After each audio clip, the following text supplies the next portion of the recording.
অনসুখিরে ওই শোন কদম্ব তলায় বংশী বাজায় কে, বংশী বাজায় কে রে সখী, বংশী বাজায় কে, আমার মাথার ভেনি বদল দেমু তারে আইনা দে। নমস্কার বন্ধুরা, সবাই কেমন আছেন? আশা করি ভালো আছেন। মালারি কিচেন অ্যান্ড লাইফস্টাইল স্বাগতম। কে কোথা থেকে দেখছেন অবশ্যই কমেন্টে জানাবেন। আমাদের পাশে বৈষ্ণব সেবা হয়েছিল, তাই সেদিনকে কি কি করা হয়েছে সেগুলো আপনাদের সাথে শেয়ার করব।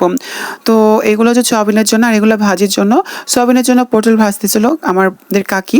কাকি বলতে, তোমার কোন শ্বশুরকে দেখাবা, ঠিক আছে দেখাও, ভিডিও করো। আর এখানে ছোট কাকি হচ্ছে টক রান্না করতেছিল। আর এখানে আমি আর দিদি ভাই হচ্ছে ফুল দিয়ে মালা গাঁথতেছিলাম। অনেকগুলো মালা গেঁথেছি সেদিনকে, বৈষ্ণবদের গলায় দিবে এর জন্য।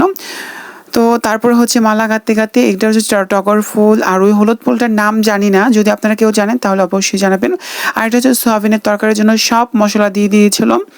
তারপরে হচ্ছে পটল ভাজা, আলু ভাজা দিয়ে দিল, দিয়ে তারপর একটু ভালো করে কষিয়ে নিবে। আর এই যে হচ্ছে সয়াবিন আর এই যে হচ্ছে করলা ভাজতেছিল, কারণ কি অনেক ধরনের ভাজা লাগবে।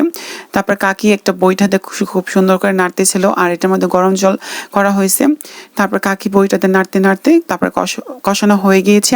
আর কষানোর পরে দিয়ে দিচ্ছি একটু গরম জল। গরম জলটা দিলে একটু তাড়াতাড়ি হয়ে যাবে, এই জন্য দিয়ে দিয়েছে গরম জল।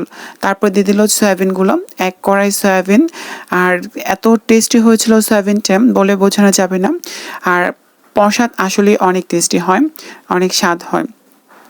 তো যাই হোক, তারপরে হলুদটা একটু কম হয়ে গিয়েছিল, একটু হলুদটা দিয়ে দিলাম। তারপরে পরিমাণ মতন জল দিয়ে দিচ্ছে, আর কিন্তু হয়েও গেছে অলরেডি। আর আপনাদের কেমন লাগে প্রসাদ অবশ্যই কমেন্টে জানাবেন। আমার কাছে তো অনেক অনেক ভালো লাগে। তারপরে হচ্ছে আমাদের দাদু নূপুর গোস্বামী, উনি এসে পড়েছে। তারপরে একটু পাঠ করতেছে, গান গাইতেছে। তারপরে আরও বৈষ্ণবগণ এসেছিল। তারপরে এক মাসিমণি আছে, উনি গান গাইতেছিল বৈষ্ণবদের এখানে।